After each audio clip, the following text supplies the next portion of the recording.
Wayo Garba ya aure.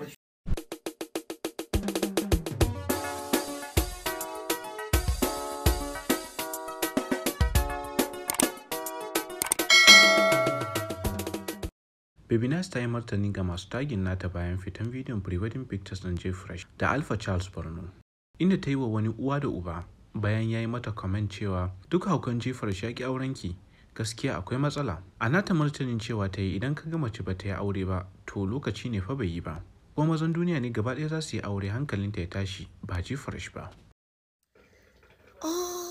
Na shiga uku, ina son sa kaina yan kutuma bura uba ka kuke so na yi, sai munafurci kuke yi, sai tagin ɗina kuke. Baby nice J Fresh ya aure, Baby nice J Fresh ya aure. Duk haukan J Fresh ya ki auren ki gaskiya akwai matsalan kutuma bura ubanka. Kai bari in gaya maka wani abin da baka sani ba, mazan duniya gabaki ɗaya ne zaka ce min sun yi aure hankali na ya tashi ba Garba ba. Na rantsi da girman Allah, ai mace ba ta kwantai. Idan dai kaga mace na zaune ba ta yi aure ba to lokacin ta ne bai yi ba. In lokacin auren ta ya ko a ina take wallahi tallahi sai an aure ta. Jinkiri alkhairi, kasan jinkirin da Allah ya mana, kasan alkhairin da Allah zai biyo mu da shi.